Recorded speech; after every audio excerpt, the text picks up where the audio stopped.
Alors un milieu de propagation est dispersif lorsque la célérité de l'onde est fonction de la fréquence, et c'est-à-dire que pendant la durée ΔT, chaque motif va progresser sur une distance différente. Autrement dit, c'est le cas du prisme parcouru par la lumière polychromatique, et on arrive à récupérer à la sortie un spectre de la lumière blanche, donc avec une décomposition des lumières du rouge jusqu'au violet. On s'aperçoit donc qu'on peut donc séparer des longueurs d'onde à cause du milieu dans lequel on a propagé une onde. Donc la dispersion d'une onde mécanique, type onde sonore, ou bien l'onde lumineuse, progressive, c'est la continuation de la propagation en fonction de l'obstacle rencontré. On se place dans le cas où un laser, donc de lumière monochromatique avec une seule longueur d'onde, donc une seule fréquence, doit traverser une fente verticale très fine. On observe à la sortie des taches, plus ou moins espacées, plus ou moins larges, plus ou moins arrondies, mais sans continuité. On a une discontinuité, on va avoir des éléments sombres sur cette tache lumineuse qu'on récupère sur l'écran. Ces taches lumineuses, c'est ce qu'on appelle donc des taches de diffraction. À l'instar de ce qu'on a vu sur des ondes acoustiques, c'est-à-dire que lorsque une onde rencontre un obstacle, elle a la capacité de faire de la dispersion, de faire de la propagation selon ce mode de dispersion. Et cette propagation, eh bien, c'est ce qu'on appelle de la diffraction. Autrement dit, on va modifier la forme de l'onde à l'intérieur. Et on va donc avoir pour des lumières à même intensité ce même phénomène de diffraction qu'on a pour les ondes acoustiques.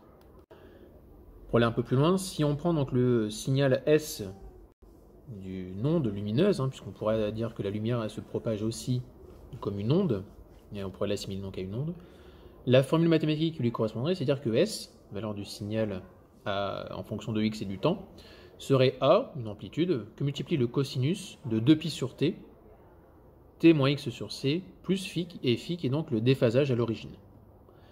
C, c'est donc toujours la célérité de l'onde, et x correspondrait en fait à la coordonnée, selon l'axe x réceptionné sur l'écran, du point M, pour lequel on cherche à étudier justement le signal reçu sur l'écran. On peut aller un peu plus loin en disant aussi que ce 2π sur lambda serait égal à k, k étant le vecteur de propagation.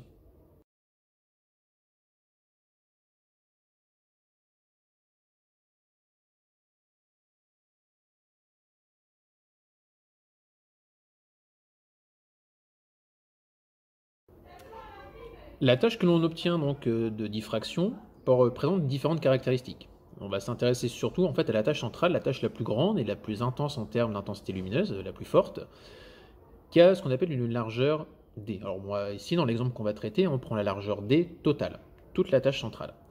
Cette tâche centrale en fait elle s'est propagée à travers d'un cône depuis en fait la fente. Et ce cône en fait répond donc à un angle θ, cet angle θ qui est l'angle de diffraction, qui répond en fait dans la formule à lambda divisé par A, où A en fait est l'ouverture de l'obstacle, donc on va dire l'ouverture de la fente. On peut aussi, par traitement mathématique, voir que cet angle θ, passant par tangente θ, est égal donc à la distance d sur 2, puisqu'on n'aurait que la demi-tâche, en division de la distance d totale parcourue. Et cette distance d totale parcourue, c'est celle qui sépare la fente de l'écran au final.